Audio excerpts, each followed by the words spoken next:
I've worked the counter at the Wheatline Diner for 31 years, and in that time, I've seen every kind of weather this stretch of highway can throw. Hail that dented cars, wind that peeled the tin off the Ferris Place roof and dropped it 2 miles east, a funnel that skipped the whole town like a stone on a pond and took out nothing but Ansel Grubb's mailbox. You get used to the sky doing what it wants out here. You stop looking up every time the light goes green.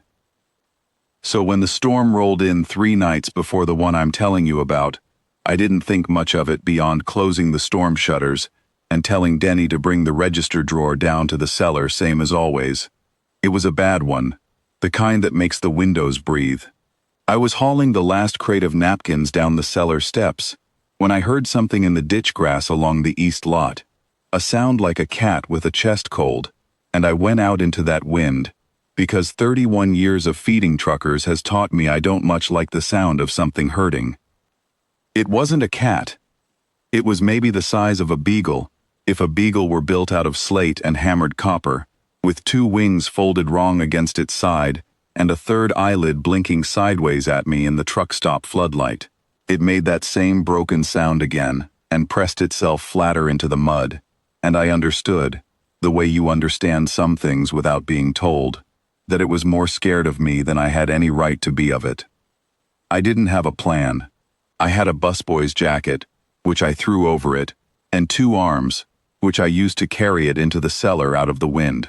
That's the whole of my heroism. I didn't know what it was. I still half thought it might be some rancher's exotic pet, blown loose from a trailer on the interstate. I fed it warm broth off a spoon because it wouldn't take a bowl. I found out fast it liked its meat charred, not raw, the way you'd sear a steak. And it liked the radio low. And it liked to be near a wall where nothing could come at it from the open side. I called him Fen because he came out of the mud, and because he needed a name, and I wasn't going to give him a cute one. Denny thought I'd lost my mind keeping a hurt animal in the cellar past cash out. I told Denny some things you don't leave to the county to sort out. He didn't argue with me twice. Nobody around here does. 3 days I kept him down there. His wing wasn't broken so much as wrenched, the joint at the shoulder swollen tight, and I wrapped it best I could with a torn bar towel, and hoped I wasn't making it worse.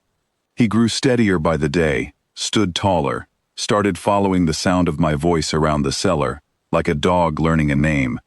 I told myself I'd figure out what to do with him once the roads cleared, and I could get somebody out from the state extension office to look at him proper. I didn't tell myself the truth, which was that I'd gotten fond of him, and I wasn't in any hurry to hand him off to strangers who'd put him in a crate. The morning it ended, the sky over the county did something I've never seen it do in 54 years of living under it. It didn't build a storm. It arrived with one already finished, a wall of green-black cloud moving dead against the wind, low enough that the lightning inside it lit the underside like a lantern held up through cloth. No thunder ahead of it, no warning gust.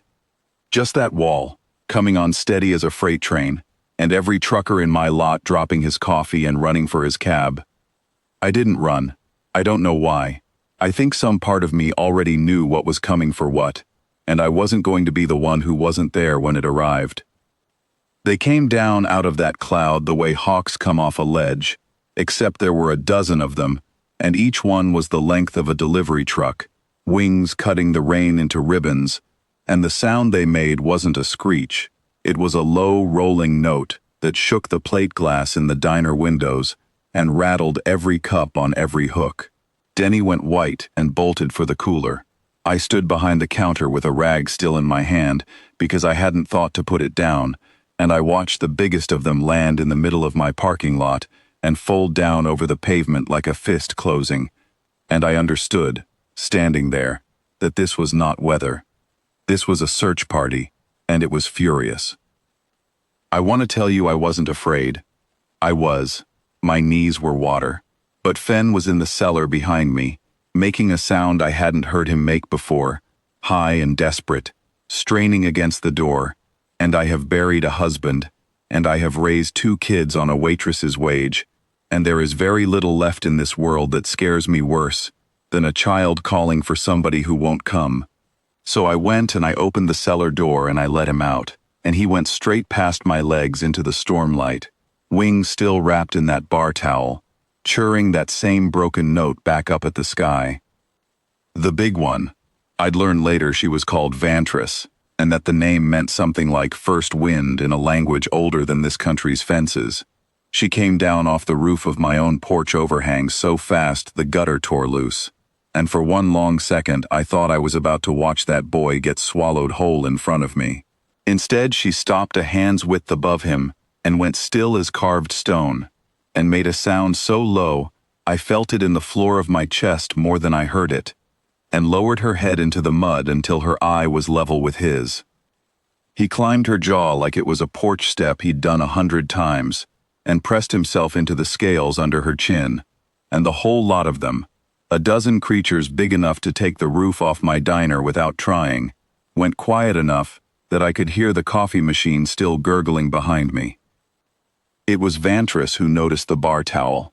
She turned her head, slow, and looked at me across that ruined parking lot with an eye the size of a hubcap, gold-ringed and terribly patient, and I understood I was being asked a question I didn't have words for, and didn't need any to answer. I held up the empty broth bowl still sitting on the porch rail like it was proof of something. Maybe it was. She didn't bow. Nothing that size bows to anybody, and I wouldn't have wanted it to.